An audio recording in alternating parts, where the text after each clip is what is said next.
I've been really pleased to be a part of the expert panel that's had an opportunity to shape up the social obligations within the new business plan. We've been able to discuss a whole range of topics, and I think what we've done is settle on a very practical programme of activities that will demonstrate innovation, will deliver some real concrete outputs that will have a social impact in the communities where Northern Power Grid is operating. Northern Power Grid recognises that it now has a very serious role to play in participating in some social obligations to try and do something about the problems of fuel poverty. There are millions of people who every day find it a struggle to afford their energy bills. During the winter, that means that they're often going without heating, they're going without adequate food and diets. So there's a real social need for us to act on fuel poverty. Northern Power Grid have been very brave in inviting myself, Jenny and Shona onto the group. We didn't know what to expect, but we have been greeted with open arms. And I think that between us we've come up with some very thought-leading and creative ideas that will go a long way to developing some plans that will endure for many years.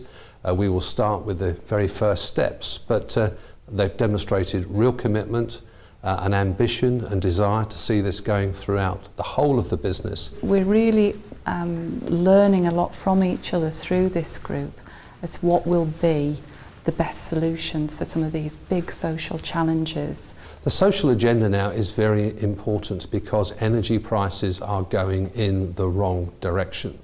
At the same time as they continue to increase, we see dramatic change in the way electricity is going to be generated. I'd really welcome the fact that the company is recognising the importance of fuel poverty. At Involve Yorkshire and Humble, we work with a lot of rural communities, and this is the #1 issue on their list. We've just put a report together that's found that. So I'd really welcome that. I think it's also very good that you have recognised that people aren't necessarily vulnerable or non-vulnerable, that people can move in and out of vulnerability, and that sometimes they will need extra support and sometimes they won't. And having the subtlety to be able to build that into your action plans is quite important. So overall, I've got this real feeling of positivity, encouragement, all those things to say that we want to do this, we want to be part of it. And I think perhaps one idea to mention is the notion of making communities energy efficient, because reducing consumers' bills, helping them to stay warm, being sure that they get the services when the power is not present, all those sort of things, to really have the customer at the heart of everything they do is hugely important, and it's good to see people trying to find ways in which they're going to achieve that.